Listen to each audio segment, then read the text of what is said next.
Hi guys, happy Monday. Welcome back to the channel.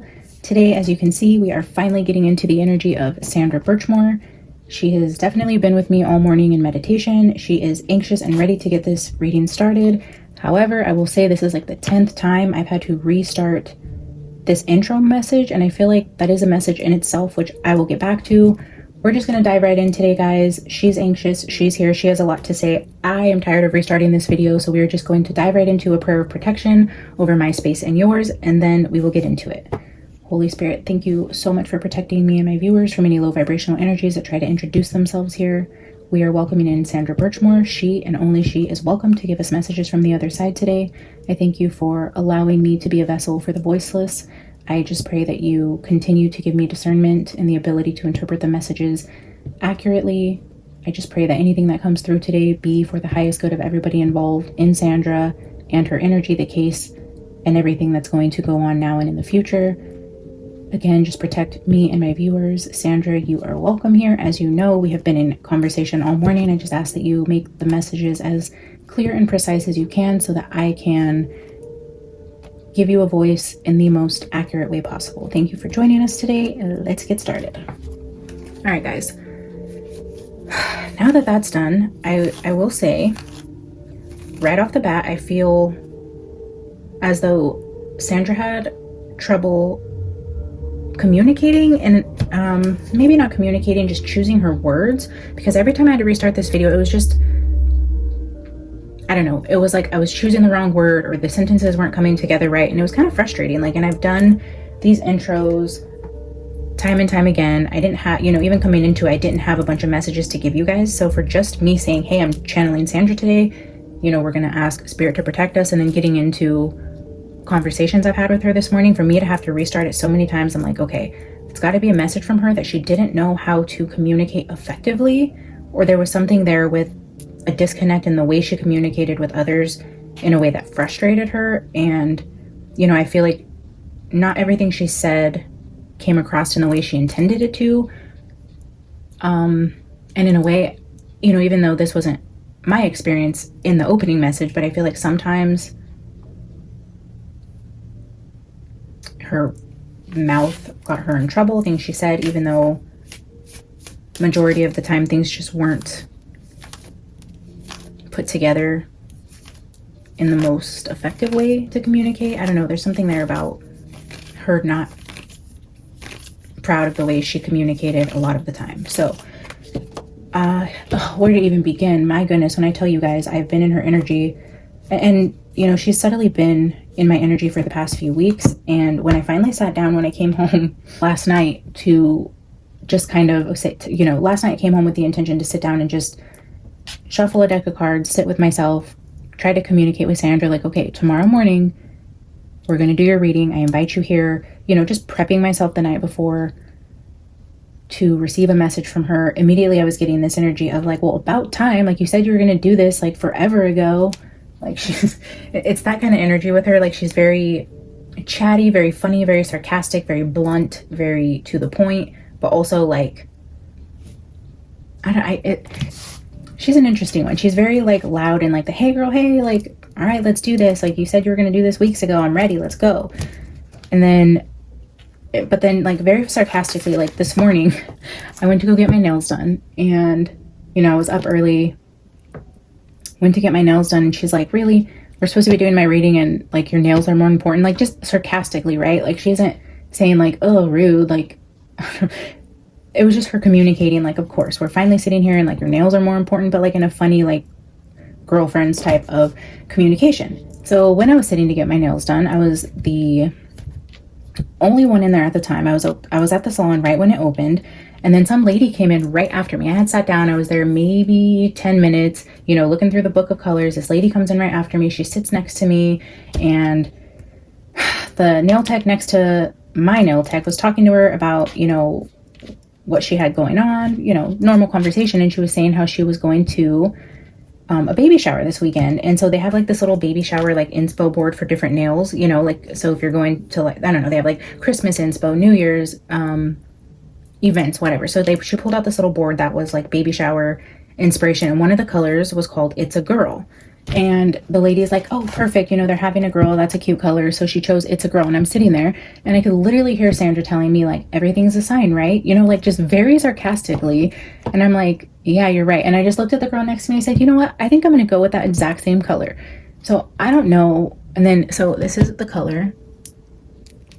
It's a girl. I don't know if the gender of Sandra's baby was ever tested, if that was even something that anybody knew. Yeah, so I don't know, but I don't know if that was a sign in itself that she was telling me she was carrying a girl. I came home and put on my Love Drunk shirt, and it's pink. I have my pink monster out here. We went with It's a Girl nails. So yeah, and her whole, like, everything's a sign, isn't it? So it just felt like possibly she's telling me that she was pregnant with a girl. We will see how that develops throughout the reading, but I do feel like that's significant. There's more. Let's see where to go from here. Like I said, she's very chatty. Okay, so things will come to me as I'm remembering them. But when I sat down to actually, like, get into meditation, you know, aside from just going about my natural day and things that I have going on, when I sat down to shuffle, I was sitting here thinking, like, where do I even want to take this? Because I promised to give her a platform and a voice without introducing John and everything that was going on, and tying in Karen Reid's case with John O'Keefe's murder and how that tied into Sandra Birchmore. I just wanted her to come girl talk with me, tell me what was going on in her life, what led up to what happened, and just kind of give her the floor without any sort of energy impeding on the questions I ask or anything like that. So I was sitting here and I'm like, well, what do I even ask? Like, how do I structure this reading in a way to give it some sort of foundation or bones to build off of? Because one, right, we know what happened. We kind of know the situation with her grooming and the abuse of the officers and how things transpired, the long relationship she had with Matthew, why we believe he did what he did to her. All these things aren't a mystery. We did just find out, though, that Matthew, quote unquote, wasn't the dad. She has other thoughts about that, which is interesting. And I don't know if she just really didn't know or didn't believe that, or if she just has some sort of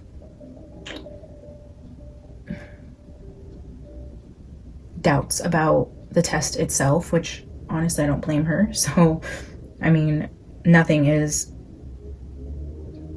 done correctly in terms of investigations, at least the way it looks with Sandra and John O'Keefe. So I don't really know how the test was done.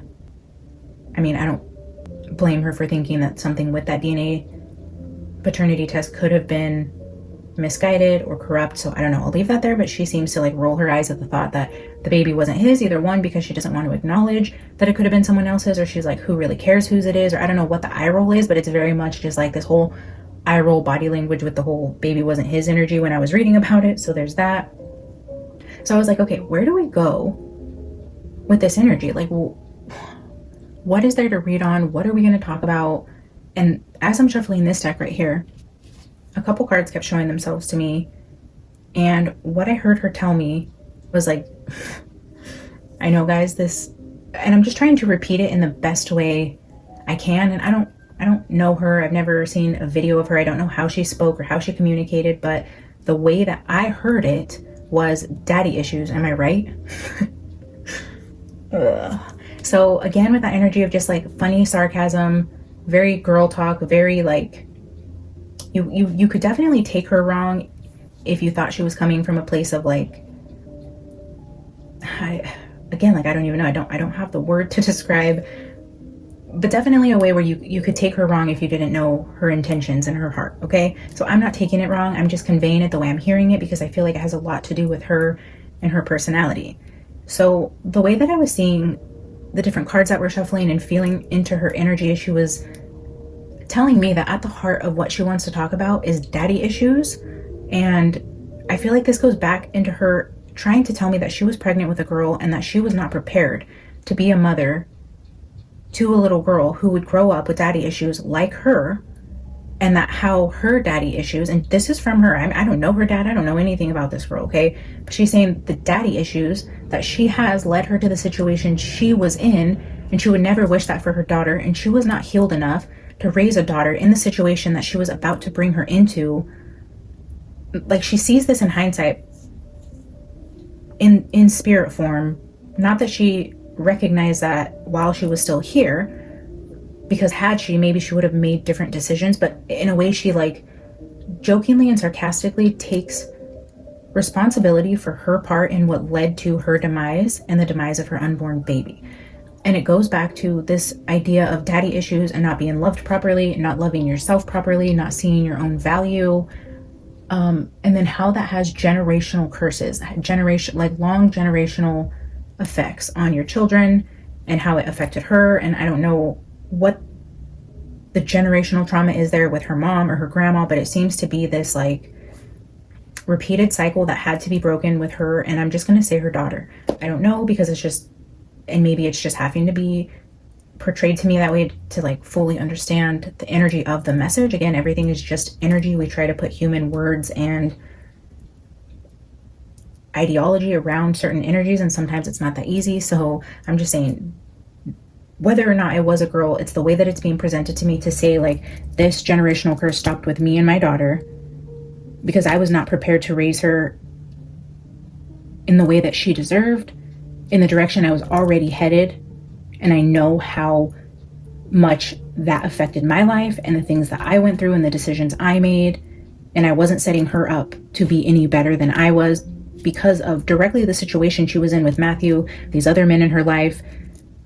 It was not a healthy situation she found herself in. She was not engaging with healthy relationships. And just the idea that she wanted a baby so badly with a man who was married and had kids and who treated her terribly.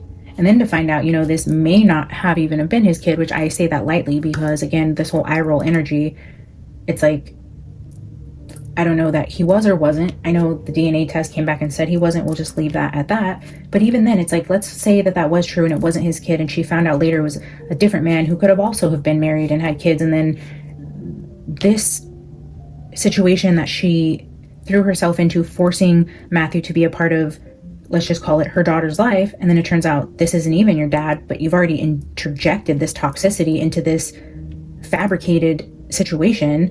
And then you find out it's somebody else's, and that's an even more toxic situation. Like, if this daughter grew up and Sandra never actually went and found her Prince Charming to love her and honor her and raise this daughter as his own and treated both of them the way they finally deserved, she would have repeated this cycle. And these men that she continued to be in a relationship with was going to surround this little girl, and it would affect the way she was going to grow up and view men and relationships and the things she would think was okay.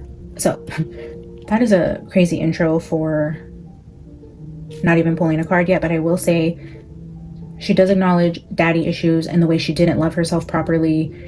She was also giving me the energy of potentially herself and two others. So 3 prominent girls who were victims of this type of energy around, I don't know if it was all police officers or just different men in power, maybe even political power, whether this was teachers, politics, government, police officers. In some way they held some sort of like respectable title, position of authority type of energy, where there was 2 other girls along with Sandra who were a part of this, who were either significant in terms of like being passed around or had the same type of situation or engagement that Sandra had. There's a highlight on 3 girls in the same type of situation as Sandra. I don't know that they have passed. I just get this energy that 3 of them shared a similar situation with men in this area. And it may be that 2 others come forward, or there's going to be like 2 other strong witnesses in the trial who say, you know, this also happened to me. So something around 2 other girls who are going to be significant, whether it comes out in this trial or not for 10 years, and maybe they read a book or a documentary and they mention, yeah, I knew Sandra, something similar happened to me, or, you know, in some way it's going to tie back to her, whether it happened at the same time as her. They may not even be the same age as her. One could say like, you know, right after Sandra this happened to me, or 5 years before Sandra this happened to me. But I'm feeling the energy of 3 of them who are going to have a similar story in this general area. So far, Sandra has not mentioned anything to me about this connecting to John O'Keefe or anything like that. It's been, like I said, very much girl talk, talking about nails, talking about how she can't communicate, she comes off wrong. She's like you said you were going to do this weeks ago, about time. Like, I can't believe you're about to get your nails done, like, while I'm waiting for my reading. And then this whole, like, daddy issues. Am I right? You know, so that's the vibe. Welcome to the channel. If you guys enjoy this content, please like and comment. Don't wait to the end. Comment all throughout. The algorithm picks up the earliest engagement into the video. So as soon as the video plays, if you enjoy our channel, just hit the like button. It tells YouTube right off the bat, this is a video people like, and then it will push it out to more people. Let's give Sandra the voice that she deserves. Let's kick this into the algorithm so that more people can view it, and let's see what she has to say. Sandra, my chatty Cathy, sarcastic queen. What do you have to say today? I am going to take 2 archetype cards for our stands, and then we will just open it up to wherever you want the energy to go. You have the floor, my dear. What do you want to tell us about your life? The mother she never got to be is what I'm hearing. The mother she never got to be.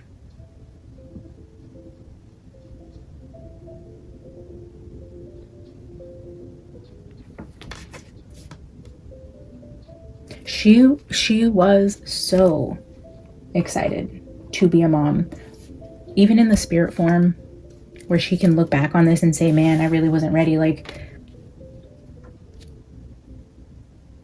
my daughter wouldn't have had the life I would want her to have, knowing what she knows now spiritually. But the person she was before she lost her life was so excited to be a mother. And again, with like the pink nails, the it's a girl, everything's a sign, right? Like, the first card she puts out here for us is the mother card. I think validation, especially with the whole intro saying, you know, breaking these generational curses about the life she was setting her daughter up to have, that she couldn't see was going to be detrimental to the next generation and their cycles. And again, going back to that mother card, the storm.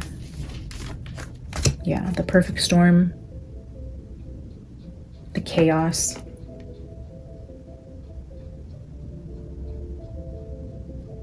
And possibly even highlighting that energy of her own issues with her mom being repeated. And maybe she had these daddy issues, and these self-worth issues could have stemmed also from her own mother. The mask.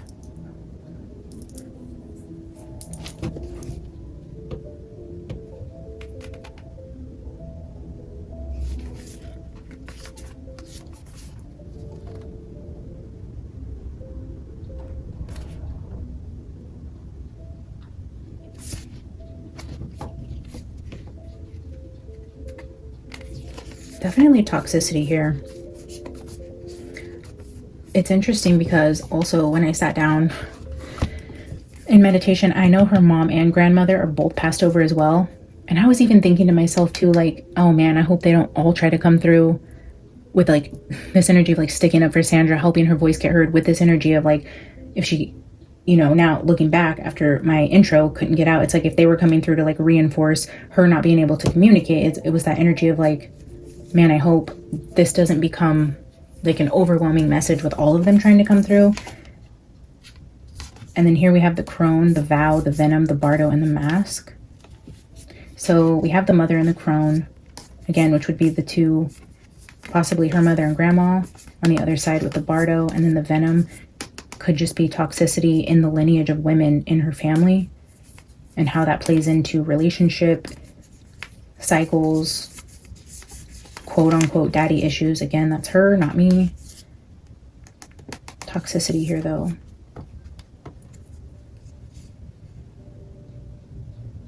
Masking the storm.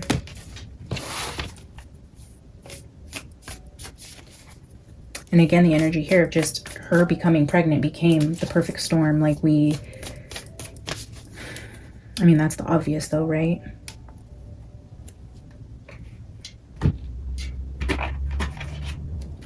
we're going to grab a Divine Circus, see if she wants to use one of these cards to tell us more about herself and her personality. Sandra, show us who you are. Introduce us to the real Sandra Birchmore.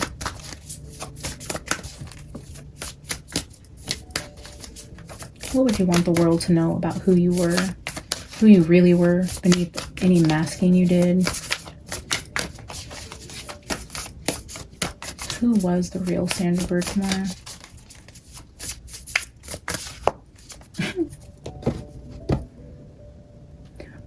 This is so funny. Like, I have to laugh. She's so funny. I don't know if her friends would describe her as like funny, but to me, her sarcasm is so funny. She's like, oh, you're asking who I really am and you're using a circus deck. Oh man. That's it. That's okay. That's funny.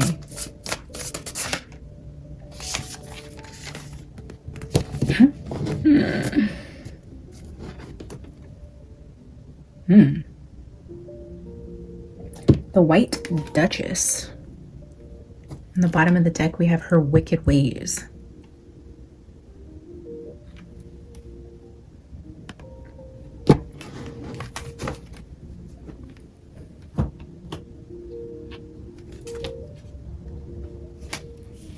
The White Duchess.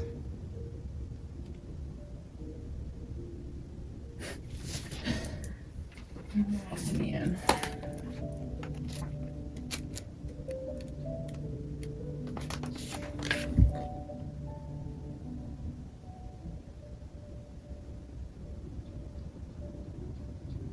Oh my gosh, look at this. It says, if the pain of the past feels a little too close for comfort, White Duchess steps in to help you leave behind the emotional storms of your past and move into her protection. A time of transition is upon you, and soon your feet shall settle upon sacred ground, and calm shall prevail inside and out. Like leaving behind the storm, this emotional storm that was her life. Shut up. Look at this. Are you one of the many suffering in a dark and stormy inner world of post-traumatic stress? We literally have the storm here with the mother card, talking about the generational curses with her own mother and potentially her becoming a mother. That's wild. I freaking love that, how it just ties in immediately. Do you believe that because there have been struggles in your past, and perhaps at times even great pain, that this is how your future shall be too? Or perhaps you have been striving towards a dream and it seems so long since you began that you are losing hope of ever breaking through into successful fulfillment and a new life. The White Duchess comes to you with clear guidance. Don't look back. Let the past be put to rest. Whatever has haunted your dreams, whatever has caused you turmoil is over.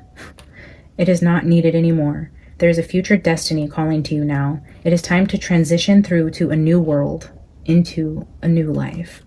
The White Duchess appears when you are in the midst of significant transformation. You may be aware of this, or it may come as a surprise to you, but her appearance indicates that it is time to let go of your past, even if that means going through a phase of not really knowing who you are or where you're headed. She will guide you through the transition towards a future completely free from your past, unfettered by issues that have trapped you in times gone by. She wipes clean all past contaminants and helps you start fresh. A brand new life, a new person, a new chance at the life of your dreams. Trust her and believe in the positive power of your future. Wow. I will say though, reading this part reminded me, it says you may be aware of this or it may come as a surprise to you. I'm not remembering which deck it was, but I was shuffling one of the other decks out here and there were certain cards that came out that were trying to convey to me that she really did not see this coming. Like even us looking at these text messages she had with Matthew, we could say like, girl, you were in trouble. Like you were crazy to push it this far. And like maybe she would have had an inclination like, hey, you know, maybe I should fear. I feel like in no way did she really fear that this would ever happen to her. And it really did catch her by surprise. So I will say that I don't think she had any clue whatsoever, like completely oblivious to the fact that she was poking a very dangerous bear. And I don't feel that she feared for her life in the slightest.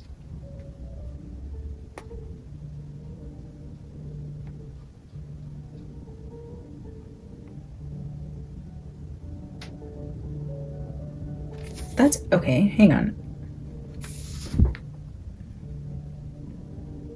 So on the other side of this deck, we have the healing trick. And I just glanced down and saw a door. And I know it was said like something was tied to a closet door or something to make it look like suicide, right? So this door kind of stuck out to me.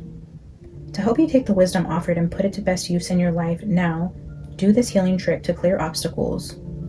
Say this aloud 3 times, blah, blah, blah. Now go and find a door you can close. If you cannot find one, visualize, imagine, feel, or pretend that you are standing on one side of that door. Stand at the door and say, for this moment only, this door separates my past and my future. Through my own free will, I choose to leave the past behind, grateful for all that I have learned, forgiving and letting go of all that has been. I no longer need to hold on. I am free. Then step through the door and close it firmly behind you. Say aloud, free from my past, I turn to the light of my fresh start. Now, so be it. You have finished your healing trick. Wow. Closing the past behind me, free from everything that bound her. She's grateful for all that she has learned. She's forgiving and letting go and stepping through the door and into the light. That is literally like her crossing over from this life to that life. In a way, she did live in emotional storms and she had a lot of baggage and she really did have a lot of, what does it say here, like post-traumatic stress. Like she did have heavy burdens for such a young girl. And in a way, I feel like when she crossed over, although she didn't see it coming, it was this feeling of light and freedom and a weight lifted off of her. And she really did step into a whole new life, a bright life, a different future than she would have had in this life. And I guess that's really the best we could hope for, to hear from her, right? I mean, any of us, when we cross over, we want that to be all of our experience, that we can see where things were going off track. And we want to step into the light, free of our burdens, and just, it's still so sad. Like the human part of me is like trying to spiritually communicate such big energies that I'm not doing it justice. Like I can't find the words to put such big energy into.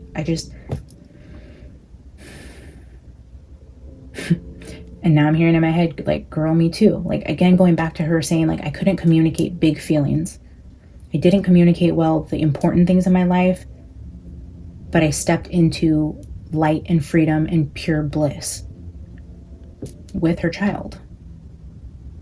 So again, just communicating this inability for her to communicate big feelings in an appropriate manner.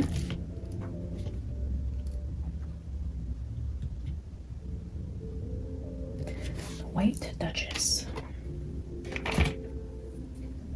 All right, Sandra. What else? She also, when I was picking my decks, she, to be honest, like wasn't really finding the one she wanted to use. Like I went through multiple different decks, shuffling, and it's like, no, nope. She's like, you don't, like, I don't know, I just get this energy of like she wanted something like my Tarot Collectibles Sparkly deck, but not the standard Rider-Waite. Like she wanted something like I guess, well, I shuffled this one for quite a while. This is the Haunted House Tarot. She wanted something like the Haunted House Tarot with visuals like this, but sparkly and like pink and purple. Yeah, I don't know. I didn't have anything. So I'm like, okay, I have the Sweet Forager. She's like, no. I'm like, we can use the Halloween. She's like, yeah, like that, but no, not that one. So like, I'm gonna have to go on the hunt for like a visual deck that isn't standard Rider-Waite, but also like pastel colors, maybe something shiny. The best thing and closest thing that I had from the energy that she was trying to tell me she wanted in a deck was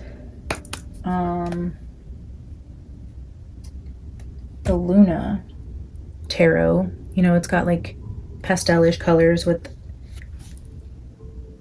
shine to it, but yeah, even then it was hard to choose a deck. She's like, no. All right.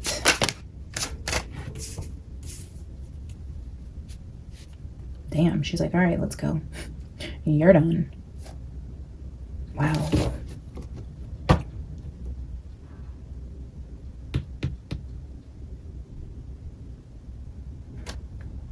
right off the bat, we have daddy issue himself. I don't know if this is her baby daddy issue or her actual daddy issues. But then we have Knight of Cups, Three of Wands with Knight of Wands or Knight of Swords at the bottom.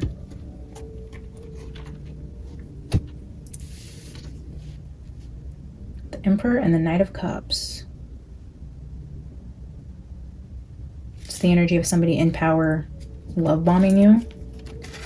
Three of Wands, the energy of progression or coming towards you.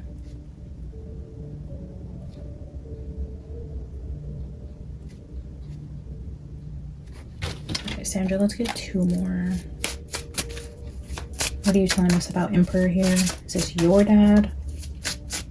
Oh, she said, wow. She said, I was always looking for love from my father. Again, going back to, had I have had the love I was always searching for, a fatherly type of love, I wouldn't have put myself in the situation that I did. In terms of her part that she's owning. Did she put herself entirely in the situation? No, I'm not taking away from what Matthew did. I'm just best trying to communicate where she's coming from. And she takes a level of ownership here, and I think that's important to not forget, that even victims want to own their part in it to show others the spiritual growth from the other side, and not like this victim mentality, even though yes, she was a victim, is only in the physical world.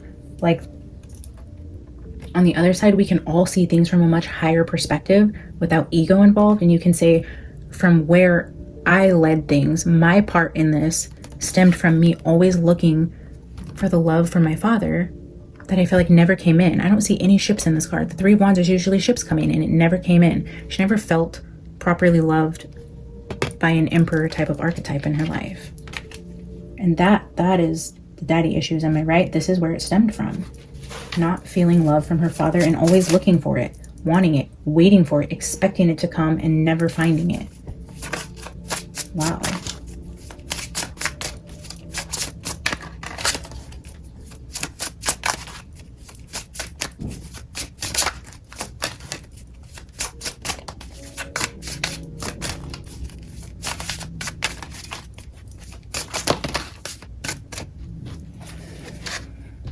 That's way too many cards, so we're going to try that again. Sandra, I'm going to take two more from this deck. Is there anything else you want to add about the Emperor?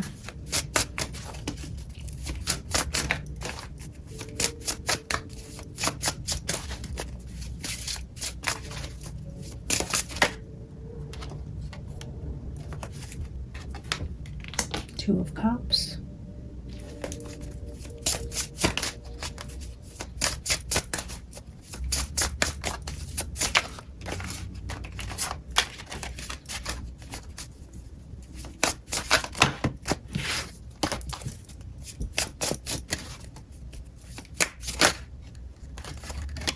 Three of Swords.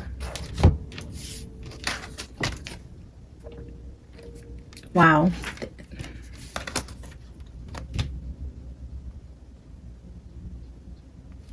The daddy issues and the waiting for the love to come from a father type figure that she never got is what directly impacted her relationships and the men that she engaged with, and the level of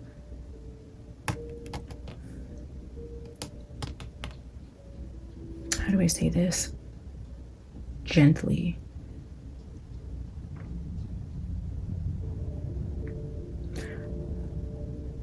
Her lack of self-love mirrored into her relationships, stemming from this energy that led to her continued heartbreak and ultimately her demise. She suffered great heartache over men in her life that she only wanted love from, starting with her father, working its way into every male encounter she ever had. And she's saying that to me, like, every single male encounter I had was toxic, inappropriate, and bad. Every single male encounter I had was this. Every single one of them. And she was setting her daughter up for the same type of cycle because she wasn't able to break it, and she was not going in any different direction than her own mother or her own issues with her father, and she was setting this cycle up for the next generation. That would only lead to this. She wasn't ready to be the mother of a daughter who would follow in these footsteps, is what I'm hearing. It's terrible, I know. Don't come for me. I'm just the messenger. Thank you, Sandra.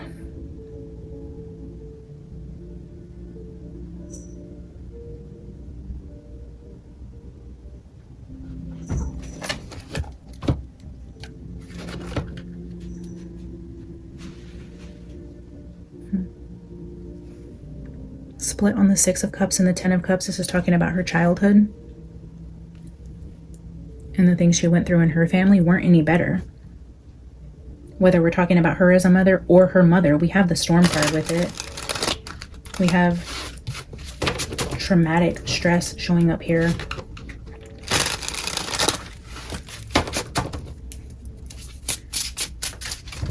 Sandra, you can elaborate on this energy if there's more you want to say about your own daddy issues, or if you want to introduce a new topic, talk about something else. I have a new deck out here. You can continue on or push me in a new direction. Let me know what else you want to say. Is there anything else you want us to know about you and your situation, your life? What do you want us to know? I'm going to take 5 cards from this deck.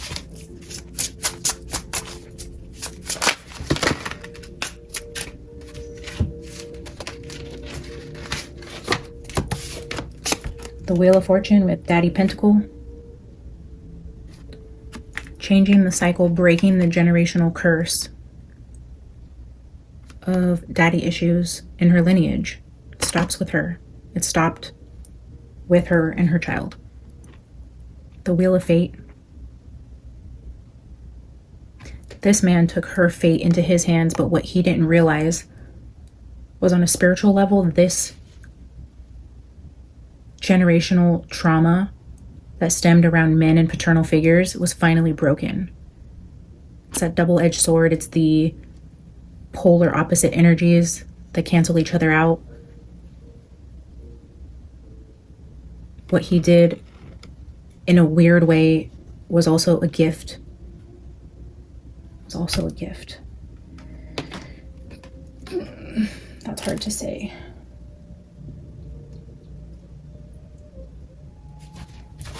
It's hard to say. Okay. What else?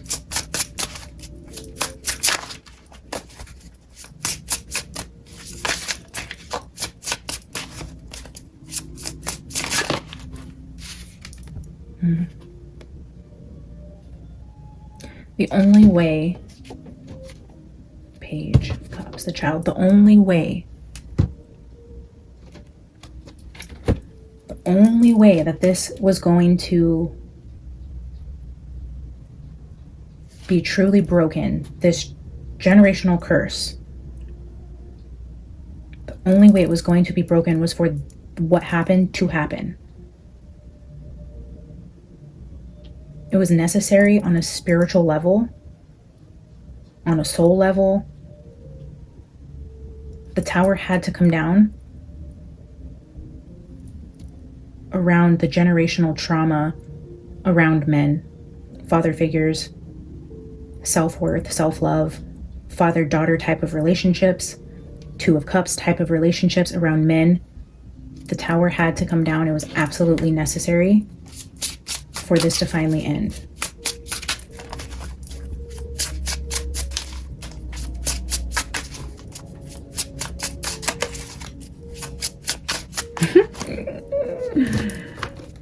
I'm also hearing from her, she's like laughing in a way too, because she's like, look at that loser in prison. Like in most tower cards, the people are flying out of it. She's like, he doesn't get to escape his tower.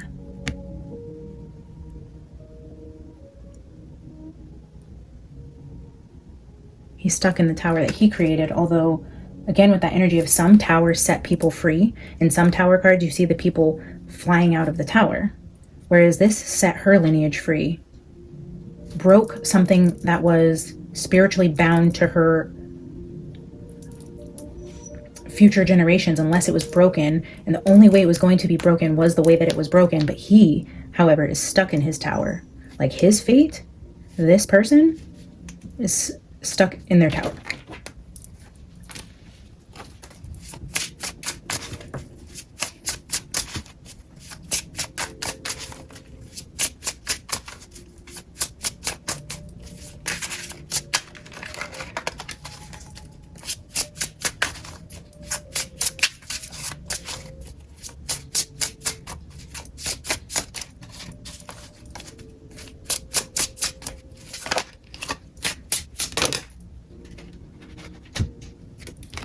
Double nines.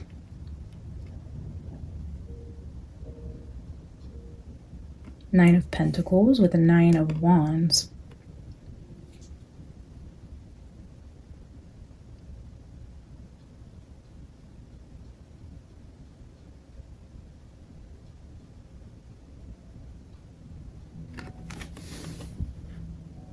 This Nine of Wands is actually about to fight his demons, fight his monster.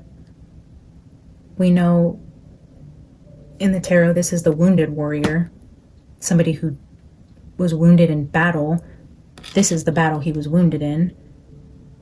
Nine of Pentacles is somebody young, beautiful, independent.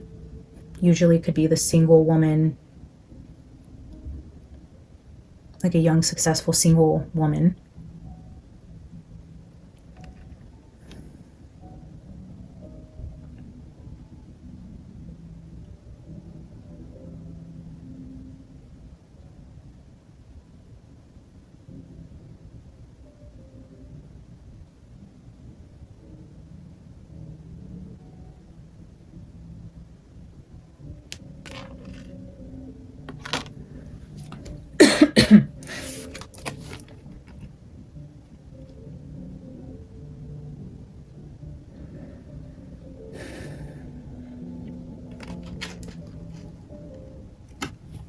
I feel my throat acting up again, and I think it's because of what I want to say here, and I don't know if Spirit's preventing me from saying this because it's not going to be received well, or again with that energy of like she couldn't say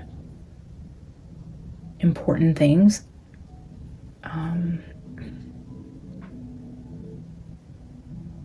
Spirit, do you want me to say what I'm feeling and thinking?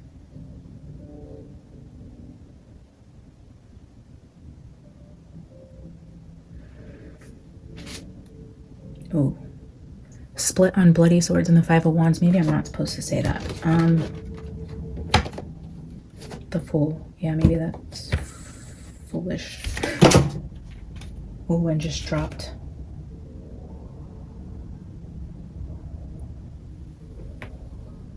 Just dropped quite a bit of the deck and then picked it up on the Lovers. This person is like falling over. I think maybe I'm not supposed to say what I was hearing with this. What the heck? Spirit, what is that about? Okay, I can take a hint. If it comes out again and I can maybe say it in a different way than I was just about to say it, maybe it's just in the way I was going to deliver it. And again, going back to that energy with Sandra, like maybe it was in the delivery and in the words she was going to use that got her in trouble. So Spirit's saying like, maybe wait a second, don't say it in the way that you were about to say it. Okay, so we're going to sit on that energy for a minute. But again, I feel like that's directly related to Sandra and her personality and her life.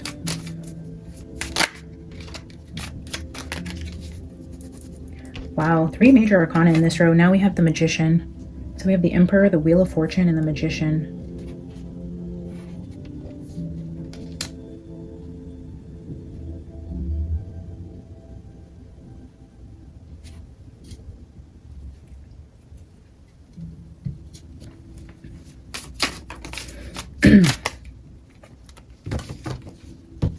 Five of Pentacles.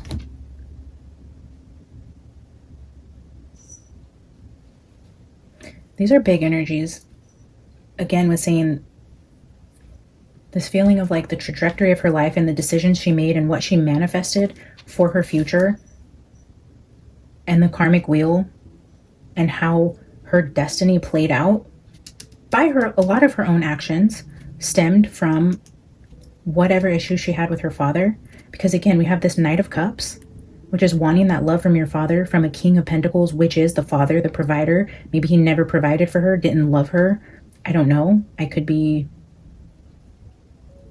wrong about that, but I don't know why she would be bringing it to me so strongly if she had a loving, caring father who provided for her, because now we have the Five of Pentacles, which is being left out, not being provided for. She felt out in the cold, both emotionally and financially. She didn't have a stable foundation. She wasn't provided for. She wasn't loved. She didn't feel safe in the presence of a man in the way that she needed to growing up.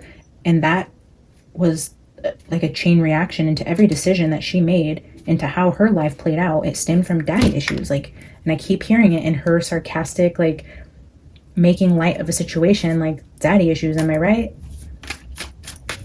Like, it all goes back to daddy issues. And then she just told me, you should know what that's like. That is freaking rude. Sandra, how are you gonna out me like that? That's so funny. You should know what it's like. I feel attacked. I didn't have the best relationship with my bio dad. However, I had a great relationship with my stepdad, who came into my life when I was, I think, 12, I'm gonna say. Fantastic relationship with him. The best dad I could have ever asked for, to be my stand-in dad. I don't feel... Why are we talking about me, Sandra? Like, I don't feel like, even though I didn't have my bio dad's love and attention growing up, I don't feel like I have daddy issues. Like, I don't feel like that played into my life choices. But she's like laughing at me. That's so funny. She's straight calling me out, almost like you can't even see the true depth of those scars and how they affect your life while you're living in this life. Like, it's something you see. Like, that's so funny. Like, the way that she comes through and just kind of like laughing at me, like, you should know, and then kind of forcing me to look into my own daddy issues, and then me to sit here and be like, but I don't have daddy issues. And she's like, okay. I don't know if maybe that is even spirit telling me there's some self-reflecting I need to do there. Maybe there is some deeper issues than I'm willing to acknowledge. I don't know. Why are we talking about my daddy issues? Sandra, I don't want to talk about my daddy issues.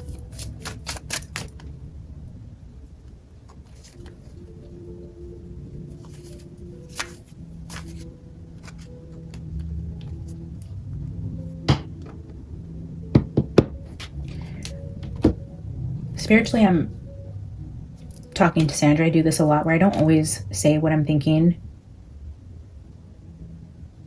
And it was almost...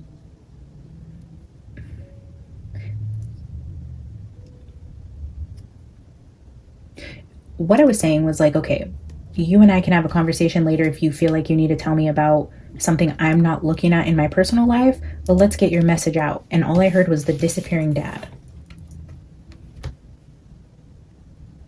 The Magician with the Five of Pentacles, the disappearing dad. The generational curse that was about to be passed on to her daughter, the disappearing dad. And I had a disappearing dad. My dad was never in my life. From the second he found out about me, he was gone like the wind. I mean, that's a whole different... that's story time for another day. But yeah, the disappearing dad. She's like, okay, you know, we'll talk about your disappearing dad later, but this is a disappearing dad. Like you know what this is like, trying to get me to like read the message correctly, because you should know what this is like. And it, wow. Wow, she's not playing today. She just told me, and it happened to your son too. Like, oh my gosh, I could cry. it's so funny how we can take ourselves out of other people's energy and look at their life like, okay, she had daddy issues. Okay, this was going to be something that was going to carry on generationally. And this was a way that this broke that generational curse upon her family. And then she kind of is jokingly, but kind of sarcastically pointing to myself, like, you know what these daddy issues are like. Okay, you're disappearing dad. And then just now when I'm like, okay, like, moving on, like, we don't need to talk about me. She's like, and your kid too. My son is a disappearing dad as well. And his dad was a disappearing dad also. And he swore he would never be that dad. He was excited to be a dad. He wanted to teach our son all the things that he didn't have a dad to do with him. But eventually, he chose to walk out of my son's life at the age of 6. And although he's not completely gone, he's absolutely an absent father. And like, as much as he recognized that he didn't want to be the dad that he didn't have growing up, especially with us having a boy, a son, he still did the same thing his dad did. He still was no better. And it's almost this like stronghold that even though you recognize it and you want to be better, some of these curses are stronger than our free will. And we would have fallen into like these cycles regardless how bad we wanted to break them. So again, whatever mother-daughter trauma she had that she was potentially going to walk into with her own daughter, this whole disappearing dad energy and how this plays into your self-worth and decisions you make as a daughter with a disappearing or absent father, and how that affects us as women. I mean, the whole father-son thing is a whole different dynamic, but she just straight called me out. And I don't know why I didn't see that before. Like, I did not put myself in her shoes. I didn't even think like, okay, I've been here. I know what this is like. My son, our generational, blah, blah, blah. Like, that was the farthest thing from my mind. Like, I am reading this as an outsider. Like, girl, your life is crazy. Like, your family was all messed up. Like, you know, just quote unquote, like, jokingly, right? Like, if we're girlfriends talking, it's like that energy. Like, I'll give your message, like, as if we sit in any different of a position, but we all find ourselves in similar positions. And I guess that was just her way of reminding me, like, girl, this is not so far removed from your own life. Like, wow.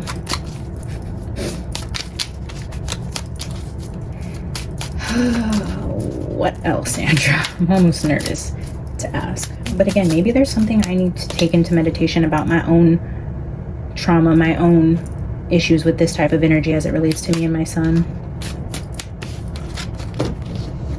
The Temperance card.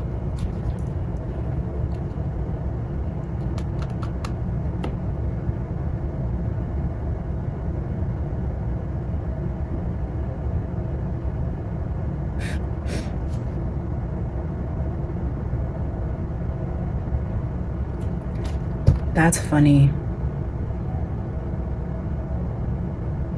So these energies kind of, okay, y'all can call me crazy all you want, but at least do it in the comments so the algorithm picks the video up. I will allow you guys to call me crazy, and that's totally fine. But this looks like Sandra and I having a conversation, like girl talk, wine night, having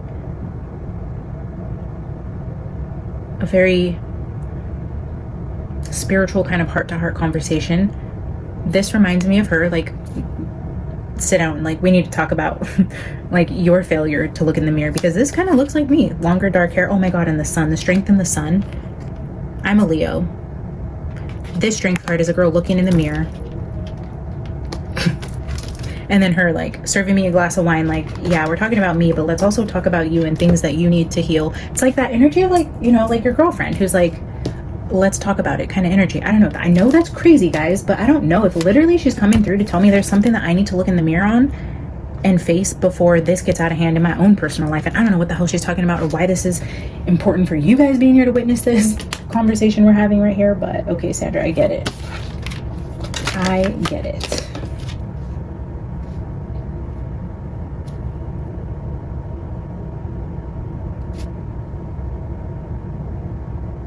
She also wishes that she had a friend like this. She wishes she had a friend like this in real life that she could be herself with and open up to authentically and like communicate the way she wished she could have, or confided in somebody, or just had a friend. I don't know, she's kind of telling me she never had healthy feminine relationships either. And it all goes back to this daddy issues generationally. But again, she didn't have a female she could confide in either. She's just telling me she wished she had that. She wished she had like a girl's girl best friend to really listen to her and hear how traumatic, yeah, her relationships really were. Two of Cups. This is another Two of Cups sandwiching this Nine of Pentacles. So this is somebody who has self-worth, self-love, sees how beautiful they are, walks with their head held high. They walk with confidence. They are successful because they're confident. Sandwiching this Two of Cups, it's like she looked for that self-love in toxic relationships, and she wished she just had a friend who like really knew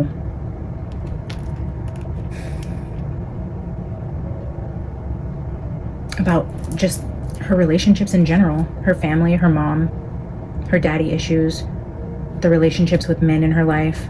She didn't have anyone to really confide in on an authentic level in the way that maybe she really needed, looking back in hindsight. And again, this energy of finding her self-worth and her confidence and her value in men, in romantic relationships. She was not okay on her own. She didn't like to be single. She didn't have confidence. She didn't view herself as beautiful. Being in some sort of partnership is where she found her value. Even toxic relationships. Even relationships that wounded her, that hurt her. The wolf in sheep's clothing. The heartbreak she suffered from these relationships. But even that gave her like a sense of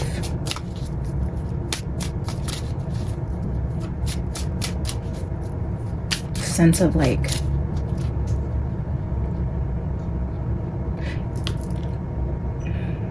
I keep getting choked up on how I want to say things around that Nine of Wands. I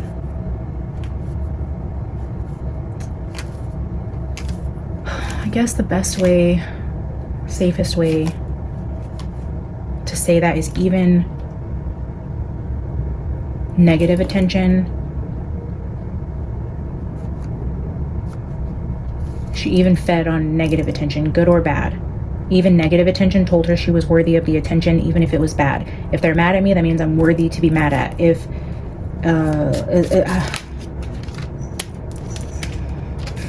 Seven of Wands. This is defending yourself, and this is going to battle, and this is heartbreak. This is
Ten of Wands at the bottom. I feel like this energy is hard for me to communicate. So I don't know if whenever she was wounded or felt hurt or felt betrayed or felt attacked is when she failed to communicate properly, didn't have a voice, mixed her words up, or whatever the energy is there. It's around heartbreak, betrayal, wounding, defensiveness, attack, some sort of guard, protective barrier. There's an inability to communicate in that energy. And in a way, I'm feeling like she didn't stand a chance. Her soul's journey, what she was equipped with from birth, the resources she had to go through this life, she didn't stand a chance. Like this,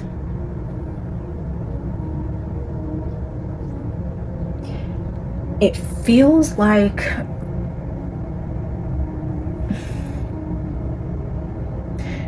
the energy of every time a generation makes it through a hard energy that doesn't break them, it's like one more boulder is being added to the shoulders of the person. And then let's say grandma makes it through this type of energy, whatever generational trauma this is for Sandra's family specifically. The grandma makes it through. This doesn't break her. She has a daughter. The cycle's carried on. This daughter has issues with their dad or their partners or their kids. More boulders are added to the mom. Doesn't break her either. Then we get to Sandra. All those boulders from the women before her that this did not break gets added to her. So she's carrying the weight of all the past generational cursing, trauma, whatever have you, is now on her back. Coming into this energy with Matthew and his own demons, his own trauma, his own life path. She didn't stand a chance with the weight she was carrying from her lineage and this particular soul that she came in contact with, add the pregnancy and everything that was compiling already generationally. Like, she didn't stand a chance to, look at this, oh my gosh, to carry this, the 10 of Wands. Oh my gosh. Her carrying her daughter, like, almost added double the weight, because she's now carrying her generational trauma of her grandmother and her mother who have passed on, and then adding that to the weight of the direction her life was going with this person, and now the weight of her own child and the generational curses she was carrying in utero, the child that hadn't even been born yet, and the generational curses that fell upon that child. Sandra was carrying both of them, and coming up against this energy, she never stood a chance. It was going to take her out, and it had to take her out, because this is how it was going to bring the tower down. It had to stop with her. But I feel like in a way she was carrying the weight and breaking this curse for her and her daughter, and it was too much. It was never meant that she come out of this. It was too much, and this had to end with her. But I feel like her being pregnant with the daughter made the weight too much, and this is what broke the curse. Is whether or not it was Matthew's, it doesn't matter. It doesn't matter whose baby it was. It was the fact that it was her daughter and her lineage and the cycles that were going to carry on through her and her daughter compiled all in one. It was the final domino. It was the final straw. It was the straw that broke the camel's back. It was the block that came out of the Jenga tower. It's like the tower was already wobbly. Everything was already rocky and had the potential to crumble. But then I feel like the pregnancy of her daughter specifically is what brought this tower down. Wow, that is freaking deep.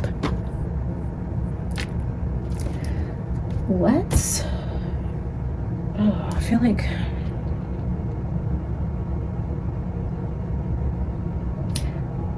let's get a final oracle card. I have the wisdom of the oracle here.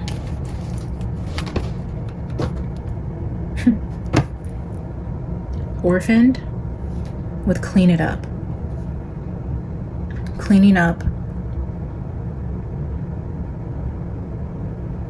the cycles that continue to repeat through generations of the disappearing dad, not feeling loved or worthy, cleaning that up.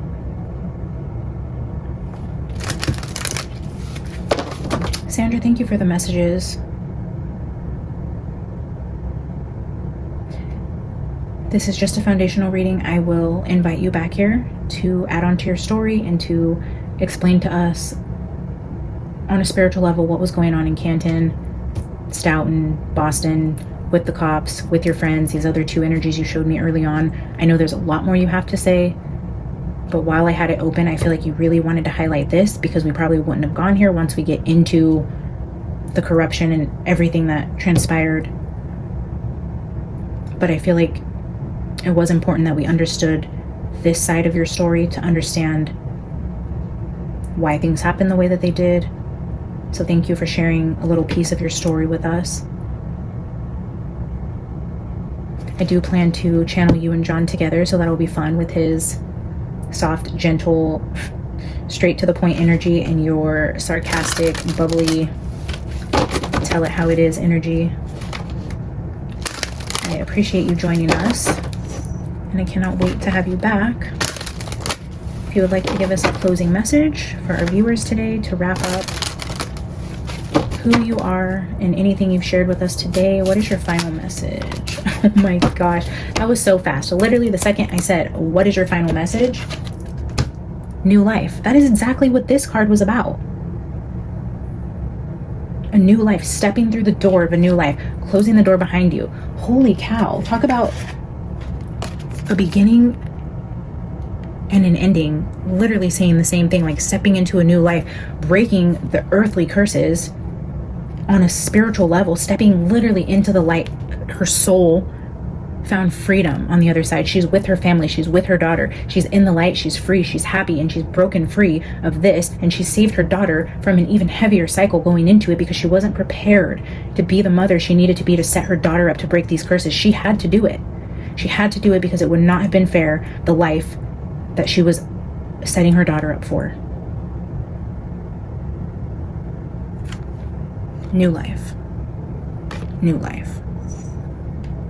Let's read it. Card 39. Wow, it's so beautiful. She literally stepped into a brand new life when she crossed. Wow, this was such a beautiful reading. I hope you guys enjoyed this as much as I did. Sorry, she kind of brought my skeletons into it, but we'll see where that goes in my own shadow work.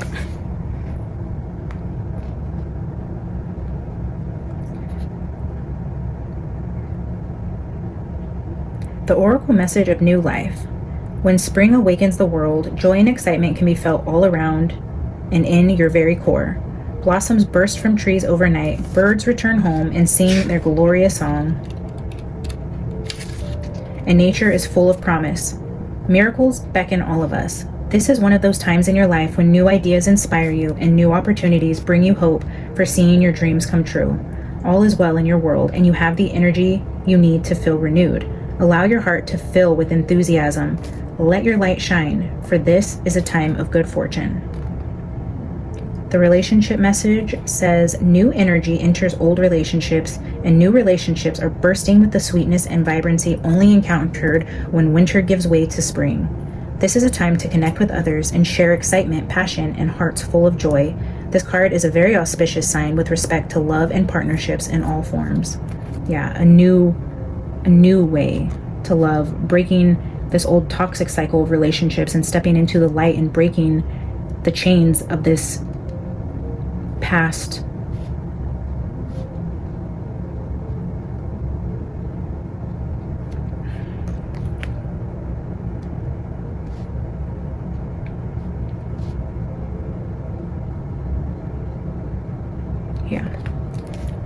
you guys know. Again, finding it hard to communicate that. I don't know why. The prosperity message says you have every reason to be optimistic right now, as things seem to fall into place magically. New opportunities remind you that abundance is available to you. Delight in the bounty that begins to appear in surprising forms. Stay curious and know that your hopes and dreams are being fulfilled. It is as if new life suddenly infuses your projects, work, creative ideas with a kind of electricity that crackles with exciting potential. Fortune is smiling on you. The protection message. You must acknowledge your inexperience and gently allow yourself to be like the delicate new bud opening. It's okay to admit you may not know something. You are at the beginning of things and haven't yet hit your stride. Be immersed in the newness of it all, and don't try to rush the learning process. New life has its own timetable for maturity. Be here now. Life loves you.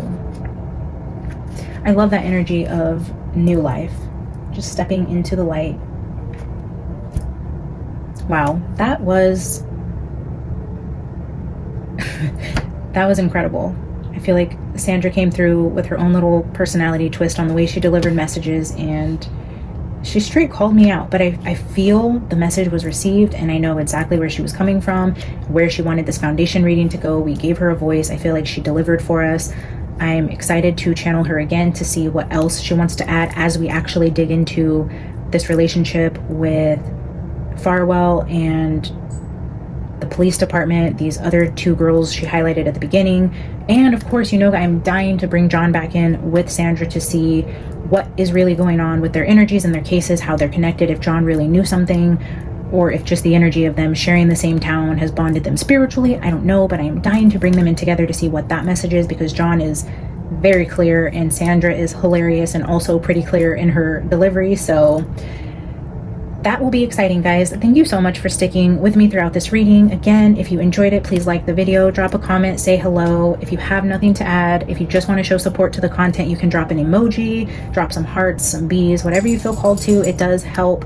And yeah, if you haven't already, consider subscribing. Only 40% of you who watch my videos are subscribed. So if you guys are a part of that 60% who have not yet subscribed, please consider doing so. We are almost to 8,000 subscribers. Once we get to 8,000, we will do another giveaway. I love you guys. Thank you for being here. I'll see you in the next one. Bye.